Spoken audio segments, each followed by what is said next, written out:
were bottom of the Football League, but the manager always knew their position was a false one. I always felt, having a bit more knowledge about Darlington football than perhaps just an ordinary applicant for the position, that there was potential here, and if you get them up and running, it's capable of sustaining 4,400 crowds, and that can give you a good base to build on. So there was always a bit of potential here. Under the guidance of Murray and his assistant Eddie Kyle, Darlington have steadily climbed away from the bottom. Last night's opponents, Wigan, were one of 3 teams below them at the start of another important match at Feethams. We've worked hard to get where we are, and we can't afford to throw all that good work away by a poor performance tonight. The players are aware of the importance of the game, and if we play to our capabilities, we'll give them a hard time, and we can't ask any more than that. A little run of luck, and we can get the 3 points. The luck, though, didn't quite go Darlington's way. Robbie Painter's cross was skewed just past the post by Wigan defender Andy Lyons, as Alan Murray's team struggled to break down a Wigan team, clearly playing for a point.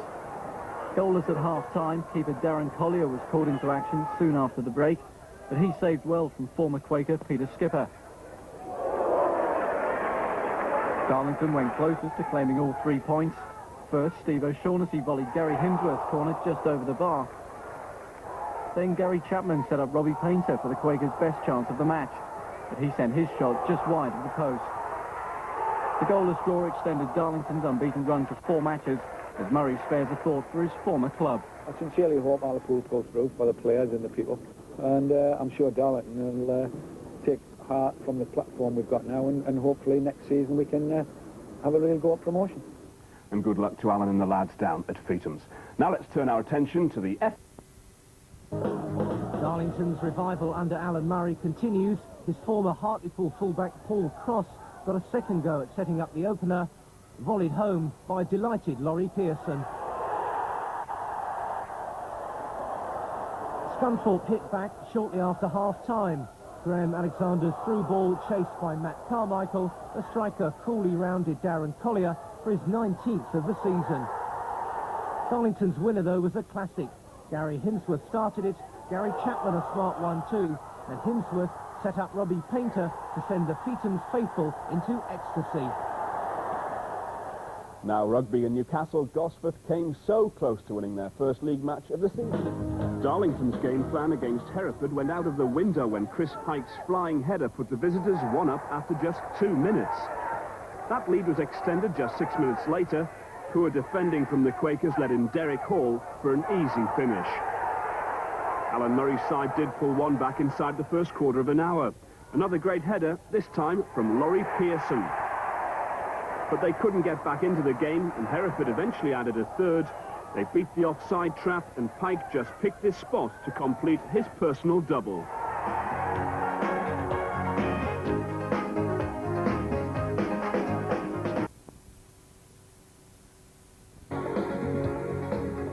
Darlington took an early lead at Torquay when Robbie Painter was left unmarked after just 6 minutes. The Quakers, though, lost their lead soon after the break.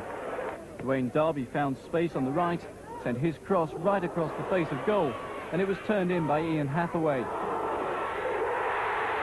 Midway through the second half, Darlington were unlucky to have a potential match-winning goal disallowed. Andy Crosby was ruled offside, but it must have been close. And with 10 minutes remaining, Darlington saw the points slip from their grasp. Darren Collier beaten, and Derby made it 2-1. The Quakers had Gary Hemsworth stretch it off before the end, and to rub salt in the wounds, Robbie Painter missed the chance of a last-gasp equaliser. 2-1, and a long journey home for the Quakers. Well, tennis now, and one young lady... Great hero Bernie Slaven is back in his adopted northeast tonight after signing for Darlington on a free transfer. The deal went through this afternoon, and he'll make his debut on Saturday, weather permitting. A white and frozen Feethams makes it pretty obvious that Bernie hasn't returned to enjoy the region's ideal climate. He's taken a pay cut and dropped a division because he's homesick and missing his wife and 7-week-old son, Dominic. His drive to training in the gym at Darlington will now take a matter of minutes. A big bonus after commuting to Port Vale for 11 months. The striker, who's thrilled Middlesbrough fans with nearly 150 goals in 8 years at the club, says he isn't coming to Darlington for an easy ride. No, definitely not. I could have stayed at Port Vale to the end of the season, earned more money, probably got promotion. It's not that at all, it's family. That's the reason I'm back. And as I say, I'm delighted that the gaffer's brought me here. The Quakers manager, Alan Murray, has been a big fan of Bernie's for years. He reckons he's brought in a winner. I think it's a great signing for Darlington. We've got a class player. He's proven that he can score goals at the highest level. Even on a team that got relegated from the Premier League, he scored 20-odd goals, and that's just quality. I've still got the same appetite as I had 8 years ago in Middlesbrough. I love the game. I just want to come home and do well. And being home probably make me a better player. Darlington hope to have Feetham snow-free for Bernie's debut against Chesterfield on Saturday. No weather problems for his old club tonight. Middlesbrough and fit again John Henry. Another piece of football news, and former Middlesbrough striker Bernie Slaven is back in the region. He signed for Darlington this morning on a free transfer from Port Vale and seems pretty pleased to be back in the North East. I'm delighted. Obviously disappointed leaving Port Vale. They're a good bunch of lads. But my wife had a kid there a couple of months ago, and I'm delighted to return to the area and come here to Darlington. And John Sherwood is delighted. By Barnett, the only... Last for Darlington's Bernie Slaven and Graham Kavanagh, but they were onlookers as the Quakers played pinball in the Shrews box. It eventually fell for Laurie Pearson, who smacked in his third of the season. Alan Murray's side had to settle for a share of the points, though, the equaliser from Mark Taylor in the 51st minute. Now racing and North East jockey. A point isn't really enough for Darlington either. After climbing to 19th place, they've slipped back to second bottom. Chesterfield's Kevin Davies should have scored. Instead, he hit the bar. Bernie Slaven missed one of Darlington's few chances on the night, when bottom club Northampton scored 4 to move to just 3 points off the Quakers. Well, now to the man... The third division, and Darlington needed a win this afternoon to help them stay off the bottom of the league. The Quakers, though, had a big test at home to Division 3 leaders, Crewe. But Alan Murray's side got off to the best possible start. Only 19 seconds on the clock when Robbie Painter was brought down by Crewe's Mark Smith. The keeper was sent off for his troubles, the fastest ever sending off in domestic football. Painter stepped up to give Darlington the lead with the only goal of the first half. And they held on for a terrific win against the leaders, 1-0 at Feetham. History was made at Darlington with the fastest sending off in league football. Only 19 seconds on the clock when Crewe's keeper Mark Smith brings down Robbie Painter. The referee goes straight for his book. The Feetham's fans were delighted when he then produced the red card. The league leaders were down to 10 men less than a minute after they kicked off. Painter smashed in the penalty himself, and it was the only goal of the game, but it was crucial. Darlington are now 5 points in front of Northampton at the foot of the table. It was even worse for Darlington at Walsall, where there was no real danger for the Quakers until Paul Cross's back header put them in trouble, and Martin Butler raced away to score the opener for the home side. Former Hartlepool defender Cross was involved for Walsall's second as well, when he was rather harshly judged to have handled a cross by Wayne Evans. The home fans were obviously delighted, and there was no mistake about the penalty, as Martin O'Connor slotted it home to give manager Alan Murray more worries. The third came after more confusion in the Darlington defence when Darren Collier and Sean Gregan left the ball to each other, and Rod MacDonald ran through to score. The league table makes worrying reading for Darlington. Northampton are now just a point behind, and that game in hand the Quakers have could be vital. Well, we're going conference. Today at Feetham's, they faced the only team below them in the league, Northampton. Darlington desperately needed all 3 points to open up a gap between themselves and the Cobblers. But an early chance to test the keeper went begging, but on-loan striker Graham Kavanagh blasted over the bar. Instead, it was Northampton who broke the deadlock in the 28th minute. Darlington keeper Darren Collier fails to punch clear, and Ray Warburton, on loan from York City, put the league's bottom side 1-0 in front. And that was the way it stayed. Darlington, sadly, are bottom of the Football League tonight.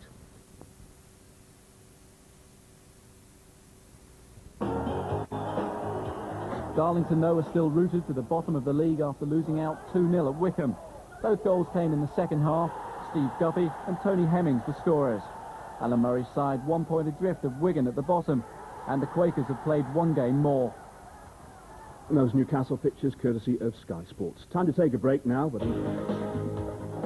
Right at the bottom, it gets no better for Darlington. Carlisle's Dean Walling glancing his header out of Darren Collier's reach. Midway through the second half, it was all over for Alan Murray's side. Rod Thomas running the ball into the empty net. It could have been worse. Hereford, Wigan and Northampton could only manage a point between them. Tomorrow, the Quakers have to beat Doncaster.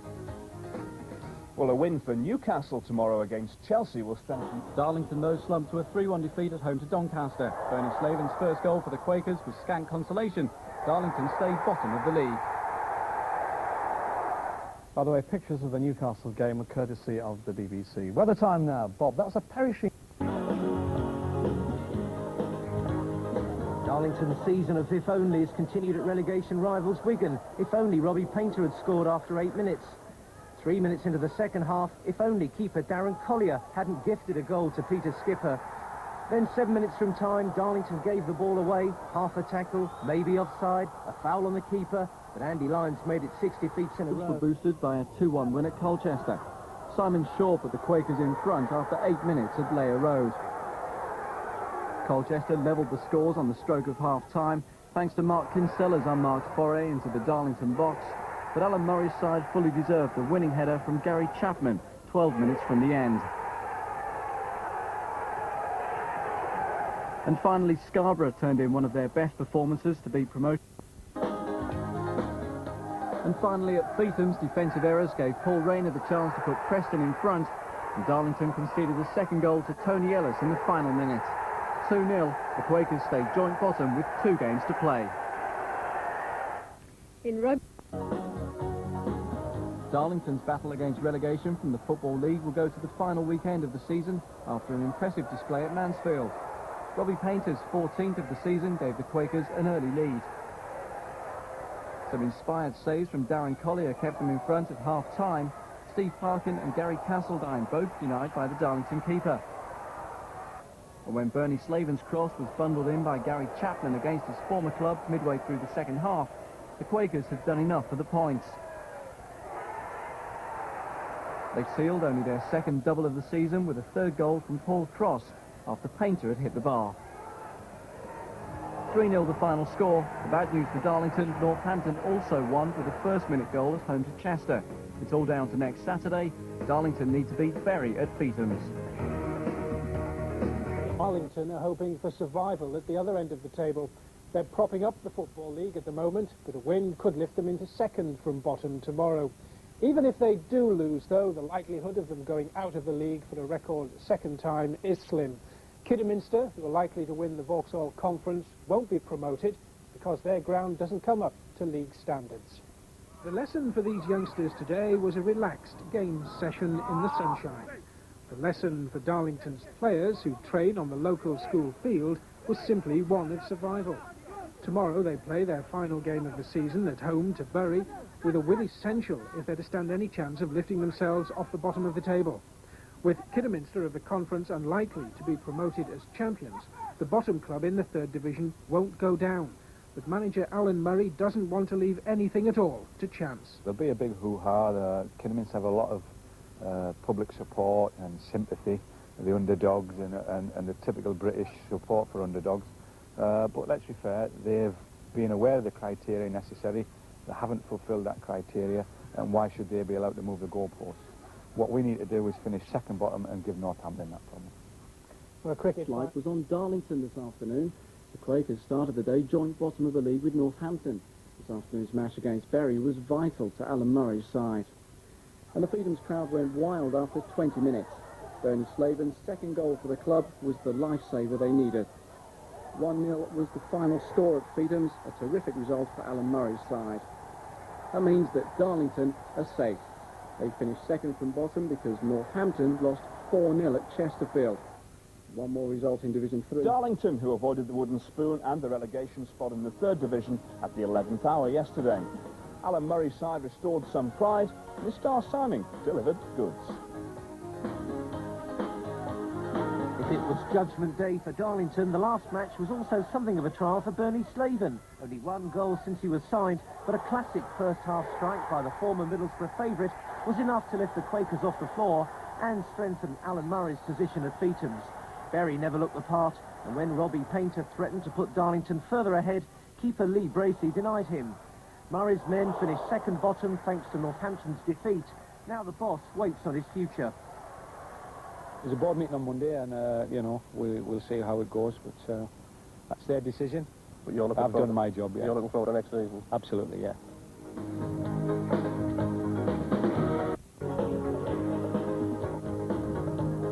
And finally, Darlington won their battle for survival with a hard-earned 1-0 win against Bury at Theatons. Bernie Slaven's second goal for the club was enough for all 3 points, and Northampton's defeat at Chesterfield was enough for safety. Terrific scenes of celebration at Theatons. Darlington will be starting out in Division 3 again come August the 13th. Well, the win was enough for Darlington, and within the last hour we've learned that it was also enough for their manager Alan Murray. Darlington's board met this afternoon and they've offered Murray a new contract at the club. The details are still to be announced.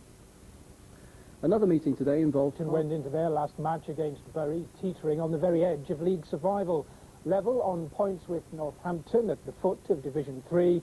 Darlington's Football League status hung by a thread. Jim Knight reports. These were tense times for everyone at Theatons, but at times on the touchline it seemed the tension was almost too much to bear. This was no afternoon for the purists. There was too much at stake for that. In the end, Bernie Slaven's left-foot volley midway through the first half was one of the few moments of real quality. It was also to prove decisive, with the Quakers hanging on until that final whistle put an end to the anxiety and sent the fans wild with delight. Once again, Bernie Slaven had shown that when vital goals need scoring, he's the man for the job. Good ball for Chapman, I believe, on the wing. Robbie Painter got a great touch and I finished it off, so great all-round performance.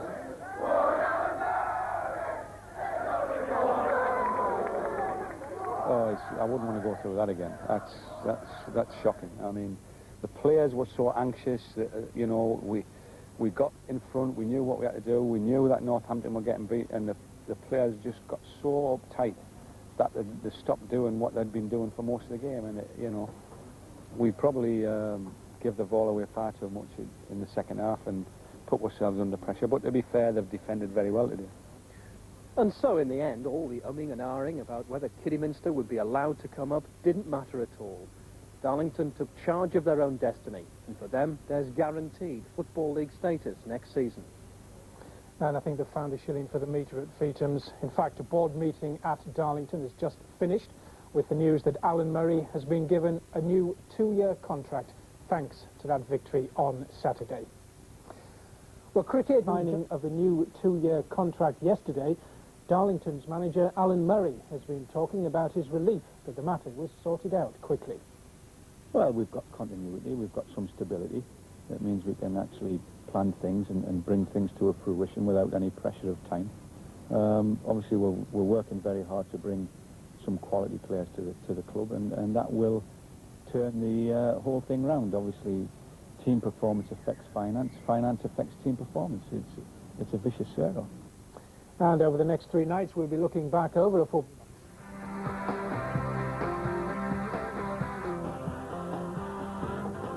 Well, Bob, it came right down to the wire for Darlington, the very last game, and ensured their survival, but only just. Yes, it must have been very nerve-threatening for them on Saturday, but I was very pleased for Alan Murray, because I think when he got sacked at Hartlepool, that was very unfair, and it was nice to see him come back. Verdict on Darlington's season? Well, I mean, they've survived. That's the important thing. Somebody might have had to go down, all that was saved, but with all the problems and the change of management and that, I think if you give them 6 out of 10, he'll still be pleased, because he wouldn't have minded if they'd given them 1 out of 10, because they're there for next season. Isn't that a Steve Bob?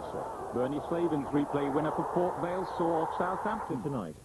The team was at Darlington to honour Kevin Smith in his testimonial match. The Quakers, though, lost 3-0. Barra's first 2 goals were scored by Jamie Moreno, the Bolivian World Cup player on trial with the club. The third came from Craig Hignett. Now, finally, Jamie Moreno. He stole the show at Darlington last night in Kevin Smith's testimonial match. The former skipper had a tremendous evening, but Moreno got 2 goals to impress manager Robson. He created the first chance by earning the penalty against Andy Crosby. He was judged to have fouled him on the edge of the box. Marino easily sent Mark Cutter the wrong way. He was back in goal as a tribute to his old teammate. He put the second away with style. The through ball from Hendry, and the finish was as cool as you like. But unless a work permit for the £500,000 rated player is sorted out soon, he could have played his one and only game for Borough. All the lad wants to do is play football. He seems to be a bright lad. Testimonial at Darlington, and he came close to a hat-trick. There was one more Anthony missed, and when Moreno was later substituted, it was obvious he'd gone down well. Today, Robson said he hoped to clear the work permit problem by the weekend. Well, he showed up very well in training. He did well against Darlington last night. So we're quite pleased with him. You know, the thing is, it's how much they...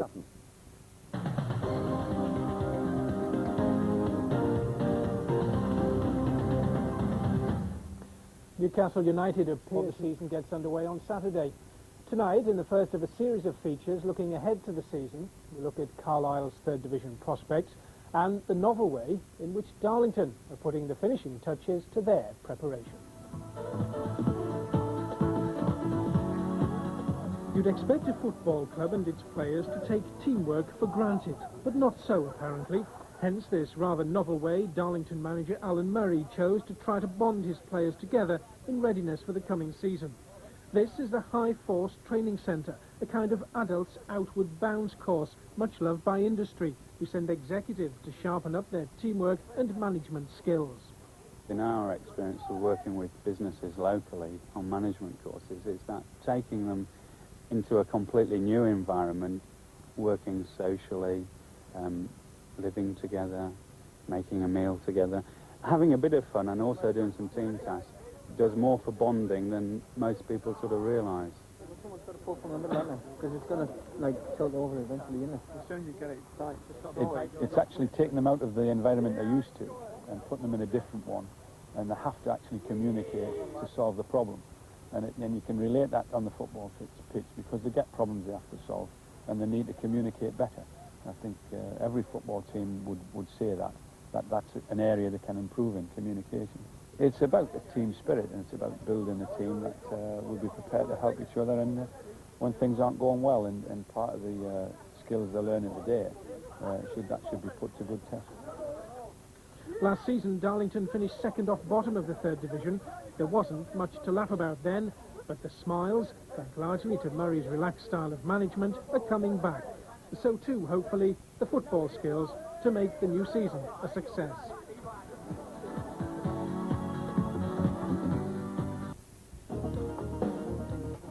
All sorts of happenings at Peatham's, where the Preston team only turned up at 3:15, having set off at 11.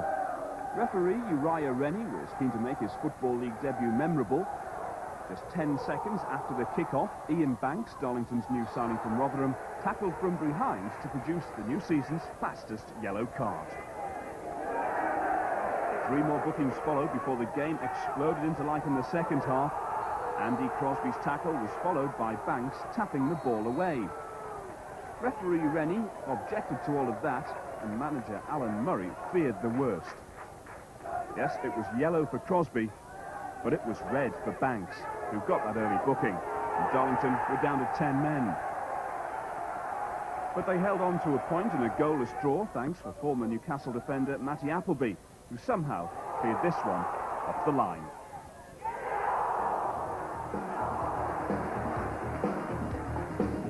And give old faces around. The club's under new ownership at last, but yesterday they welcomed back their former manager for an early derby fixture. Alan Murray was a popular figure at the Victoria Ground, and they were quick to welcome him back.